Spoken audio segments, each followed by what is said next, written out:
Essa é a aula de todos nós. Porque os problemas socioeconômicos do Brasil, os problemas socioeconômicos e contemporâneos do Brasil, é o problema de cada um de nós. Tanto a solução quanto os problemas. Então não precisa vir aqui um professor para dizer para vocês quais são os problemas do Brasil. Vocês sabem quais são os problemas do Brasil. Agora é uma aula de diálogo. Um diálogo que se faz entre a minha fala e a lembrança e a memória de cada um de vocês, daquilo que todo santo dia vocês escutam, que vocês leem, vocês veem nos jornais, vocês veem na televisão, vocês leem nos jornais, vocês escutam, conversam uns com os outros. Então essa é uma aula de todos nós. Porque esse país, ele tem dono. E até o fim da aula eu tenho que convencer vocês que os donos somos todos nós. Certo? Então vamos começar a aula dessa localidade muito mal desenhada. E eu peço desculpa pelo desenho. Cada dia eu tenho desenhado ele pior, esse mapa. Mas vamos começar. Quem estudou a apostila? Já temos mais mãos do que nas primeiras edições. A principal dica para essa prova é a seguinte. Baseado no fato de que vocês são capazes de lembrar quais são os problemas do vosso país, então, na hora de responder as questões, usem o bom senso. Por que usem o bom senso? Porque vocês têm que lembrar do que vocês já sabem. Então, boa parte dessas questões que estão nessa prova de problemas socioeconômicos são questões de interpretação. E questões que vocês vão vincular a interpretação com a lembrança desse país do qual vocês são donos. Então, usem um bom senso. Porque se perguntar quais são os problemas da saúde brasileira, vocês sabem quais são. Os hospitais mal estruturados, o salário dos profissionais da saúde é baixo. Se perguntar sobre os problemas da educação do Brasil, vocês sabem quais são. É o analfabetismo, é as escolas sem infraestrutura, o salário do professor é baixo. Então, é disso que nós estamos falando. É só vocês lembrarem, tá bem? Vamos começar a rememorar alguma dessas coisas que vocês já sabem. Vamos dividir isso daqui, ó, em 5 pedaços muito queridos da nossa vida.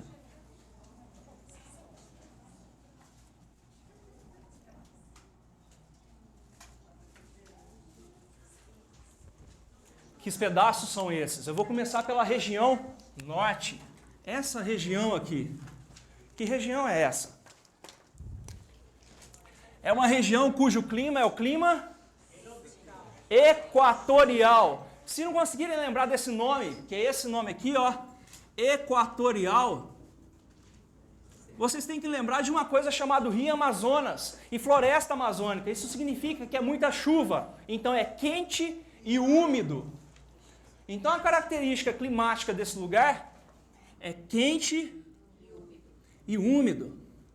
E se eu perguntar da vegetação desse lugar, vocês vão dizer para mim que é a grande floresta amazônica. Então nós temos aqui uma super planície e uma floresta chamada de pulmão do mundo, a famosa floresta amazônica. E o nosso querido e famosíssimo Rio Amazonas. E aí eu pergunto para vocês, a questão é a seguinte. Uma região onde tem uma floresta tão densa quanto essa, que tem chuva o tempo inteiro, que é abarrotada de lagos, ela vai ter uma dificuldade populacional. Que dificuldade populacional é essa? De estabelecer habitação nesse lugar. É mais difícil habitar esse lugar, é mais difícil plantar nesse lugar. Então, a densidade populacional é baixa. Ó, densidade populacional é baixa. Então vocês já sabem coisas básicas sobre a região Nordeste que vocês lembraram. Agora eu vou falar de uma região muito querida nossa, muito querida mesmo, que é a região da literatura de cordel, a região de Luiz Baião. Vamos falar do Nordeste, cuja divisão é essa daqui, ó. São 4 divisões, certo? A primeira divisão é esse pedacinho aqui, ó, do litoral, que é a chamada famosíssima Zona da Mata, a região do açúcar, a região da cana-de-açúcar, dos períodos coloniais. Nesse lugar aqui, chove muito, chove sempre. Então o problema não é da chuva no Nordeste. Já já vou falar qual é o problema. Depois vem uma região aqui, ó, que é a chamada de Agreste. Então se aqui eu tenho a zona da mata, aqui eu vou ter o famoso Agreste, que é uma região de transição. Transição entre essa região chuvosa e entre essa região que é a região seca. Mas essa região seca eu já vou falar um pouquinho dela. Aqui vocês têm uma zona de transição entre a zona da mata, entre o Agreste e entre a floresta amazônica, que é o famoso meio norte, muito bem, onde se produz o babaçu, onde está o Maranhão, Piauí. Mas aí tem um pedacinho, exatamente no Agreste, que é um pedacinho onde tem umas serras, mais ou menos assim, ó, da literatura de cordel e dos poemas de Luiz Gonzaga, das músicas, das cantigas de Luiz Gonzaga, que diz assim: se a chuva passar do Cariri, eu volto para minha terra natal. Minha terra natal é muito seca, mas eu vou voltar para lá, se a chuva do Cariri passar. O Cariri são elevações, é um planalto que pega toda a chuva, barra toda a chuva que vem do litoral. E aí o que está atrás do Cariri é seco, não chove.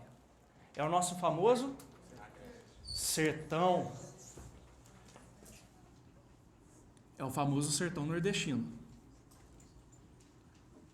Mas aí vocês vão falar assim, mas que coisa estranha. É seco demais. É tão seco, tão seco. Avaliação? Oi? Não é avaliação? Avaliação de problemas socioeconômicos? Não, prova. Prova normal? É. Escala 403. Tá bem? À vontade. Vamos lá, concentrando aqui, olha só. Me parece que essa região é muito difícil de eu habitar. É seco demais. Seco demais. E essa chuva que vem para cá nunca chega. E se essa chuva que vem para cá nunca chega, o que eu vou fazer? Mas tem uma esperança. Então, mas tem uma esperança antes de eu vir para São Paulo. Tem uma esperança. E essa esperança nasce no quintal da minha casa, lá no sul de Minas. E vai fazendo assim, ó, unindo o país inteiro. Unindo ele com muita esperança. Quem é esse aqui? É o velho Chico, que nasce na Serra da Canastra, no fundo da minha casa. E que vai parar lá no Nordeste, levando muita esperança. Não leva água, leva esperança. E por que leva esperança? Porque se tem água, é só você fazer correção no solo e dá para você plantar. E plantar muito, e plantar bem. Gravem essa informação que eu acabei de dizer, daqui a pouco eu volto nela. Então essa é a característica desse lugar, cujo clima é o... Muito bem, semiárido, que é, se aqui é quente e úmido, aqui é quente e seco. E além de ser quente e seco, isso aqui é floresta amazônica, do lado de cá tem uma vegetação famosa chamada... Caatinga. Caatinga, muito bem. Vegetação seca, dura. Eu vou descer para o sul.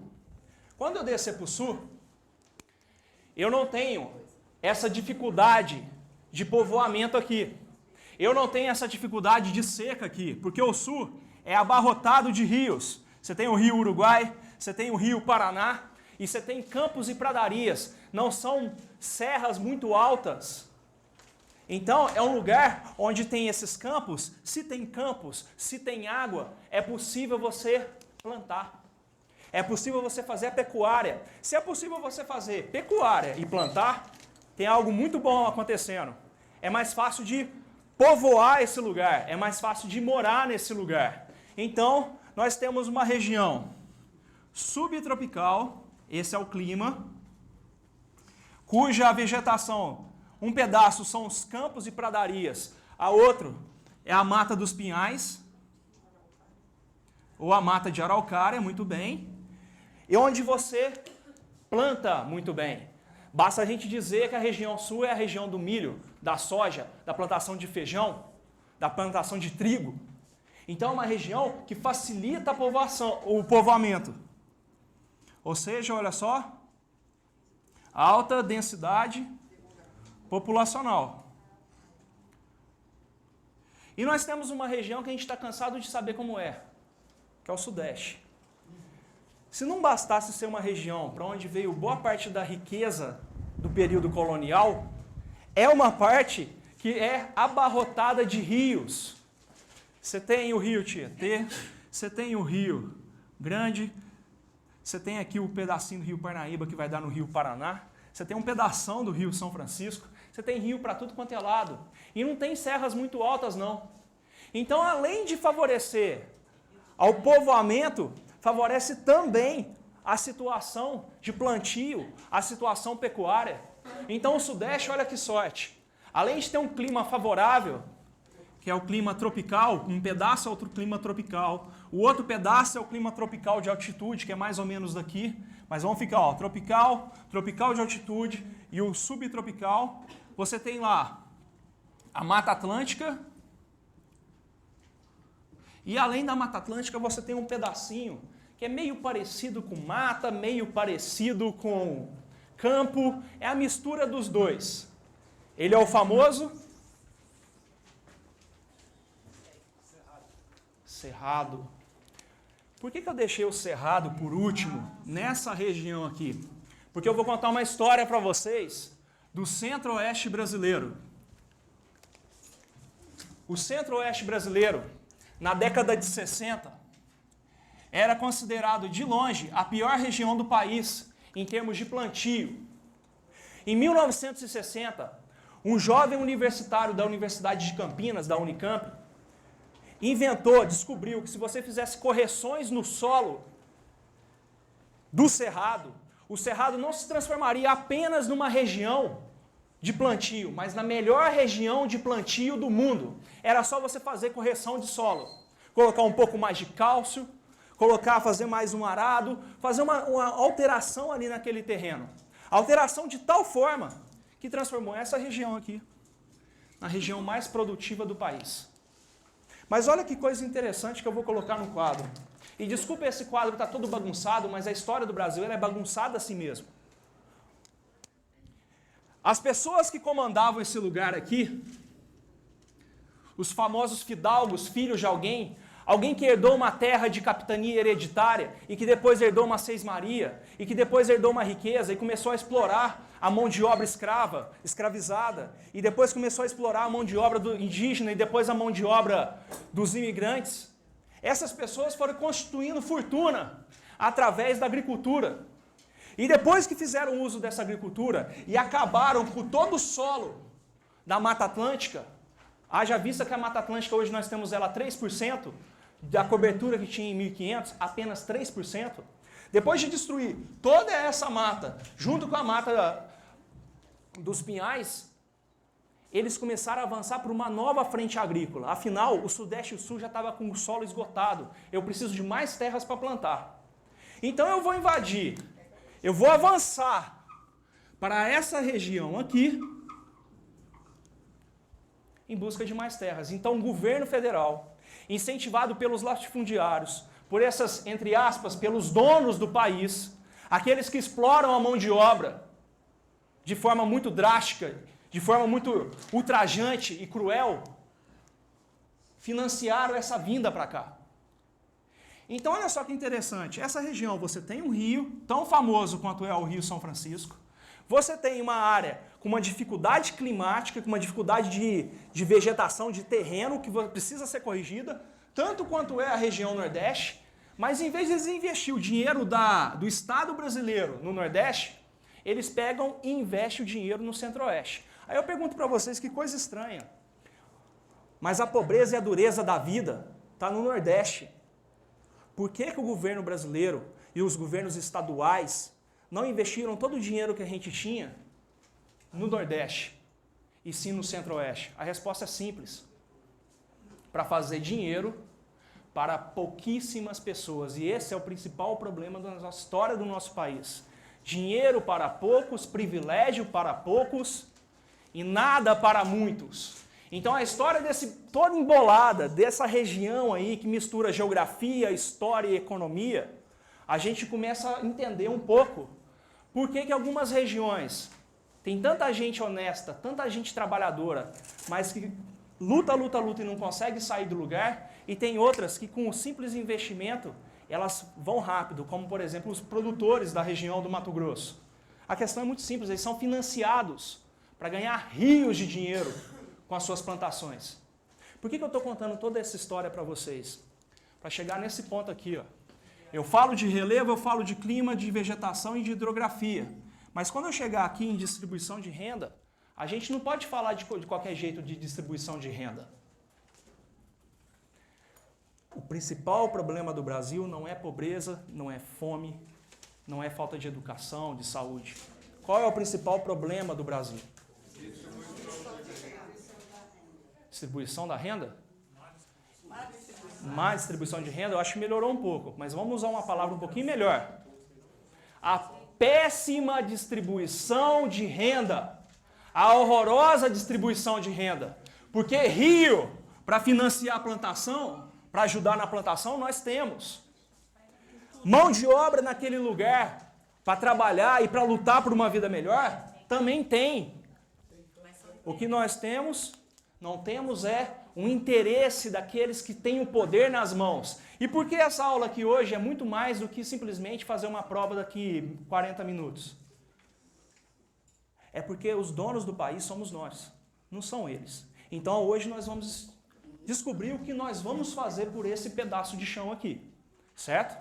Se eu falar do Rio São Francisco, vocês vão descobrir que aqui você tem uma famosa Paulo Afonso e aqui você tem Sobradinho, ou seja, hidrelétricas sendo construídas e que estão lá para financiar essa revolução, essa nova chegada do Nordeste em termos de economia, tem. Se eu falar que aqui no Pará, uma região também muito abandonada, você tem produtos como ferro e manganês sendo extraídos e que essa riqueza vai apenas para uns poucos, ela não tem que ir para uns poucos. Ela tem que ir para todos. Eu venho de uma terra chamada Minas Gerais, que tem um poeta chamado Carlos Drummond de Andrade. E ele diz uma frase muito boa. Minas Gerais é o único lugar do mundo que vende suas montanhas, mas continua pobre. Vou repetir. Minas Gerais é o único estado do mundo que vende suas montanhas, mas continua pobre. O que eu estou falando? A riqueza produzida aqui, e é o ferro, é o manganês, a riqueza produzida aqui, que é o petróleo, a riqueza produzida aqui, que é o carvão mineral, a riqueza produzida aqui, ó, que são a extração de madeira, a riqueza produzida aqui, que são os gados, que é a soja, que é o milho, as frutas do Nordeste, esse dinheiro vai para uns poucos. E se esse dinheiro vai para uns poucos, do que adianta a gente ter Paulo Afonso e Sobradinho? O que adianta a gente ter um investimento? O que adianta a gente ter o trabalho do povo? Se a renda vai para uns poucos. Então o que eu tenho para vocês é uma discussão sobre a péssima distribuição de renda do país. É disso que nós vamos falar agora. Porque dizem que o Brasil é a sexta economia do mundo. E de fato é. O PIB brasileiro está em mais ou menos 2,7 trilhões. Nós já passamos ao Reino Unido e estamos na beira da França. E aí eu vou dizer para vocês que coisa interessante, o Brasil parece ser o sexto país mais rico do mundo. É estranho isso, né? Então nós temos um negócio criado há muitos anos atrás, mais ou menos em 1850, que é o PIB, Produto Interno Bruto, que é toda a riqueza produzida por um país. Tudo que se produz no país, você coloca nesse país e esse país você vai avaliar a riqueza dele. Só que aí eu pergunto para vocês, nós não parecemos ser a sexta economia do mundo. Então isso daqui não serve para a gente, porque fala apenas a produção para uns poucos. Então a ONU, mais ou menos na década de 60, inventou um negócio chamado... Renda per capita. A renda per capita era pegar o PIB e dividir pelo número da população. Olha que coisa interessante. Se você pegar o PIB brasileiro e dividir pela população, vocês vão ter mais ou menos 16 mil reais no bolso todo mês. Eu não sei de vocês, mas eu não tenho 16 mil reais no bolso todo mês. Então, assim, eu não sei se isso corresponde à nossa história de Brasil. E eu penso sempre naquelas pessoas que lutam e passam a vida lutando e morrem lutando e não vão ter os 16 mil reais no bolso. Então isso daqui também não serve. Então em 1990 a ONU inventou um negócio chamado IDH, Índice de Desenvolvimento Humano, cuja a função é medir a qualidade de vida das pessoas, porque uma coisa é esse país ser rico na mão de uns poucos, outra coisa é esse país, todo mundo ter acesso a uma qualidade de vida. E o que é qualidade de vida? Significa dignidade no emprego, significa ter acesso a bons empregos. Bons empregos não significa emprego de empresário ricaço, não é isso que eu estou falando. O emprego da modelo mais bonita do Brasil, não é isso que é um emprego de qualidade. Emprego de qualidade significa aquele que eu vou ter os meus direitos trabalhistas respeitados e que meu salário no fim do mês vai estar lá. Significa que se eu tiver necessidade de ter acesso à saúde, eu terei. Significa que se eu tiver necessidade de colocar meus filhos na escola, há escola de qualidade para eles estudarem. Então, qualidade de vida vai medir nível de escolaridade, quantidade de analfabetos no Brasil,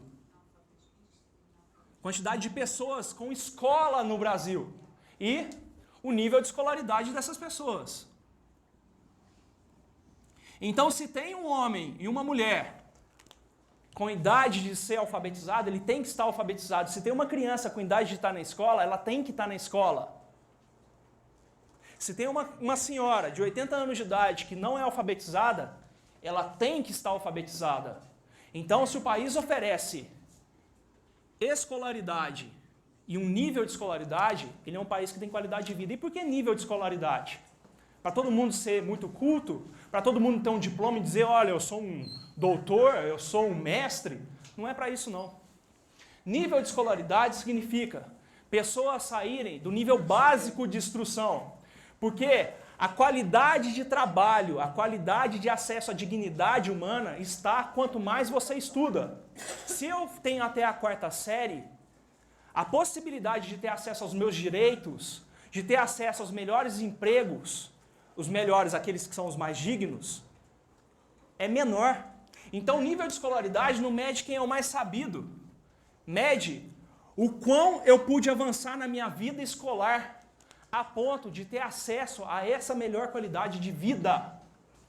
Então eu vejo muito de vocês perguntando para que eu vou fazer o trabalho, esses trabalhos do Instituto Monitor, de todas as matérias, mas que coisa chata, por que não uma prova só? Uma prova só rápida? Por que não uma prova só? Eles perguntam, vocês perguntam. Eu digo para vocês, vocês não fazem esses trabalhos simplesmente por chatice da Secretaria do Estado que coordena o nosso curso. Vocês fazem esse trabalho para manterem em processo de estudo. Porque estudar não é simplesmente eu consigo o diploma e acaba. Estudar é para a vida toda. Estudar é ao longo da vida e para sempre. É constante e para sempre. Então vocês fazem o trabalho para se manterem em processo de estudo. Porque nível de escolaridade não significa conseguir o diploma e pronto, eu já sei tudo. Significa continuar em situação de formação humana. Porque formação humana significa isso daqui, ó. Educação significa formação. Formar-se humano. Formar-se humano significa ser um cidadão. Ser um cidadão significa algo muito simples. Exercer o seu direito de mandar no país. De dizer para todo e qualquer político que vocês são donos do país, que eles são vossos empregados. A presidente da República, o governador do Estado, eles são nossos empregados. Eles são nossos funcionários. Não é o contrário. E a gente só sabe disso na medida que a gente estuda e sabe o tamanho da importância que nós temos no mundo. Então essa prova que vocês vão fazer não é simplesmente uma prova para conseguir uma nota para vocês depois conseguirem o diploma de vendedores de imóveis. É uma prova que avalia o quão vocês sabem do vosso país. Isso significa o quão dono vocês são do país. É por isso que a gente estuda ao longo da vida. É por isso que o IDH avalia o nível de escolaridade. Quando for falar de saúde, ele vai avaliar duas coisas. Quando uma criança nasce, qual o índice de mortalidade infantil? A cada 1.000 crianças, quantas morrem no primeiro ano de vida? Aí, expectativa de vida. Se eu nasci nesse território,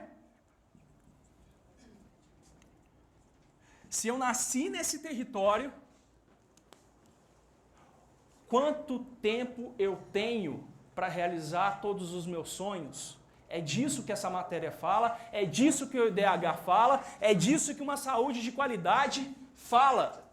Quanto tempo eu tenho naquele estado, naquele país, naquele município de vida, para realizar todos os meus sonhos ao longo da vida? E essa criança que acabou de nascer, a famosa criança da morte e vida severina, do livro de João Cabral de Melo Neto, a famosa história do sangue novo que renova a vida e enche de esperança, é disso que fala. Quando uma criança nasce, quanto tempo ela tem de sonho? É 1 ano só? Ou ela vai conseguir passar por esse período? Porque uma criança não morrer quando nasce significa que essa mãe teve um pré-natal digno. Ela teve assistência durante a gravidez. Ela teve um parto seguro. Ela teve um pós-parto decente. Ela pôde sair do trabalho dela e cuidar dessa criança. É disso que fala. E aí sim, depois, a gente avalia a renda. Pega a renda per capita e avalia. Mas aqui a renda per capita, juntando com todas essas coisas, significa, eu consigo ter acesso à educação? Se eu quero estudar a vida inteira, eu consigo? Se os meus filhos querem ir para a escola, tem escola? Se nasceu uma criança, ela pode ter sonhos e crescer com esses sonhos pela vida? Se eu nasci nesse território, quanto tempo eu tenho? Se eu tenho um trabalho, que trabalho é esse? Esse trabalho é digno e me traz renda? Por que essas coisas são importantes? Porque quando falar de distribuição de renda, ou é uns poucos, ou é todo mundo. A gente fala que nasceu num país democrático, certo? Pois é, eu acho que a gente não vive num país democrático, porque você sabe o que significa a palavra democracia, inventada na Grécia? Significa partilha do poder. Partilha do poder, repito, significa que todo mundo tem o dever e o direito de participar do poder. Se você tem uma péssima distribuição de renda, há alguém que vai ficar de fora. E se tem alguém que fica de fora, numa democracia, nós não temos democracia. Nós temos um grupo de privilegiados. Entendem a diferença? Então, a educação, o estudar a vida inteira, é para a gente saber que tem gente que ainda não tem acesso à democracia. Para a gente saber que tem gente que não tem acesso ao poder. E se não tem acesso ao poder, ainda não pode ser considerado um cidadão com dignidade de vida, qualidade de vida. E aí eu vou chegar na parte que diz respeito a vocês.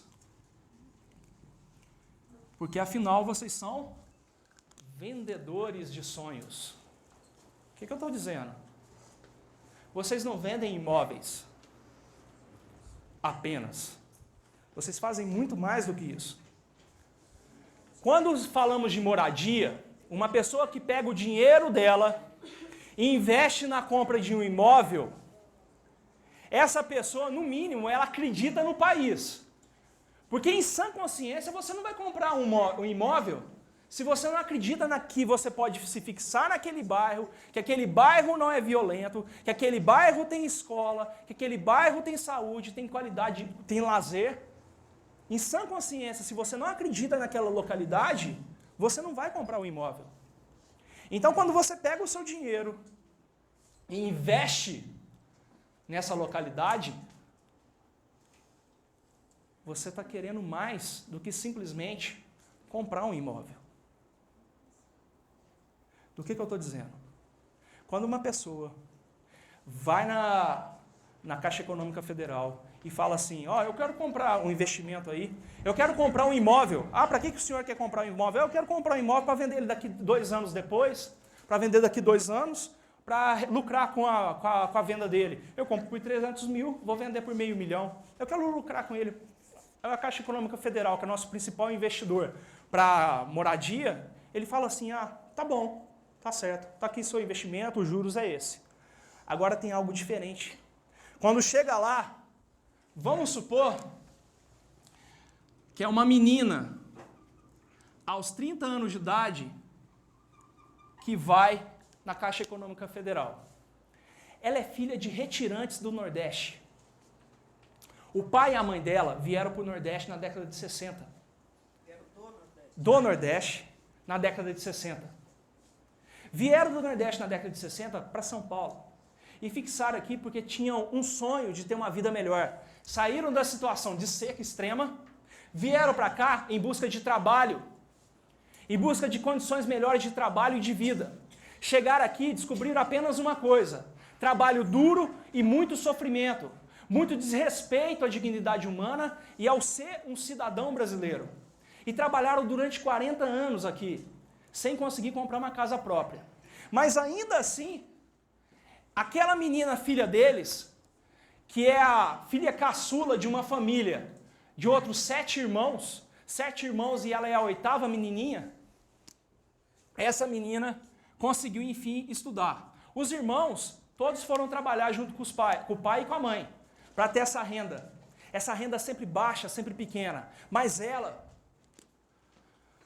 foi uma das crianças que conseguiu estudar. Conseguiu estudar e conseguiu se formar. É a primeira criança, é a primeira da família a conseguir um ensino universitário, ou ensino técnico, esse mesmo que vocês estão fazendo.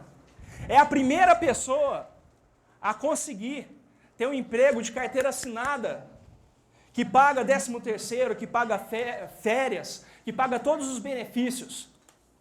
Então, depois de 5, 6 anos trabalhando nessa empresa, essa menina que é a primeira escolarizada de uma família de retirantes, que está há 40 anos em São Paulo, ela vai na Caixa Econômica Federal e fala assim, eu estou aqui para pegar um investimento para comprar uma moradia para o meu pai e para minha mãe. É a primeira vez, é a primeira casa própria que eles vão comprar. Eles vieram do Nordeste, até hoje a gente não tem casa própria. Mas eu trabalhei, lutei muito e agora eu quero comprar. A Caixa Econômica Federal fala assim, beleza, vamos junto, vamos fazer esse seu sonho acontecer. E as taxas de juros são mais baixas. Por que são mais baixas? Porque a negociação foi baseada em sonhos. Só que aí quem vai vender esse imóvel para ela é um de vocês. Quem vai vender esse imóvel para a Dona Maria é um de vocês. E aí vocês me perguntam, e o que eu tenho a ver com isso? Com essa história de vida delas? Bem, se vocês forem apenas corretores de imóveis, que simplesmente estão lá para vender um produto, pouco importa de onde essa pessoa veio. Agora, se vocês são uma pessoa que sabe o quão difícil foi para uma pessoa realizar o sonho dela, porque vocês sabem o quão difícil é ser um retirante do Nordeste brasileiro, porque vocês sabem o quão difícil é ser um morador da região Norte, porque vocês sabem o quão difícil é ser um morador da grande São Paulo, que anda abarrotado aí nos trens. Imagina a satisfação, a alegria que é uma pessoa poder comprar um carro, depois de 10, 15 anos andando abarrotado às 6h30 da tarde no metrô.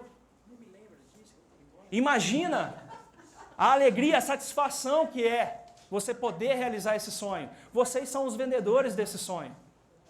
Então, toda vez que vocês pensarem por que eu tenho que estudar os problemas socioeconômicos do Brasil, significa 2 coisas. Primeiro, porque eu sou dono desse país, eu tenho que saber o que é esse país que eu tenho nas mãos. E segundo, porque junto comigo há outras pessoas que também são donos e donas. E eu tenho que saber o quão difícil é para eles lutar para serem donos desse lugar. Entendem? Então, quando vocês falarem de moradia, quando vocês falarem de violência, quando vocês falarem de trabalho, de falta de desemprego, ponham a mão no peito e digam, esse problema também é meu. Eu também faço parte do problema e da solução. A violência não é um problema de uma pessoa além de mim, eu não tenho nada a ver com ela. É claro que eu tenho muito a ver com ela. É claro que eu tenho a ver com o desemprego das outras pessoas. É claro que eu tenho a ver com a seca do Nordeste. É claro que eu tenho a ver com a matança das populações indígenas lá na região norte, cujos latifundiários estão subindo o cerrado e invadindo a região da floresta amazônica. Tem tudo a ver comigo. Eu consumo esse trigo, eu consumo essa soja, eu consumo a carne desse boi que está invadindo aquele espaço. Eu também sou conivente porque eu também voto nesses deputados e senadores que deveriam comandar esse país. Isso faz parte de nós. Então nós temos que entender por que nós estudamos os problemas socioeconômicos do Brasil. Por um motivo muito simples. Porque nós somos vendedores de sonhos. E enquanto vendedores de sonhos, a gente participa disso. E nós temos que saber o quão importante nós somos nessa história. Entendem isso? Então, para terminar a aula, antes de vocês fazerem a prova, vocês têm perguntas, podem perguntar. A expectativa de vida do brasileiro hoje, quanto que é? É 67? Minha dúvida é 70, 67, 75 hoje. Mas isso não cai. Não, só pra... E esse IDH, tem assim, o Brasil está em sexto no PIB, IDH... 68. 68. Tá bem? Eu não ouvi, desculpa. O Brasil está em 68. No IDH.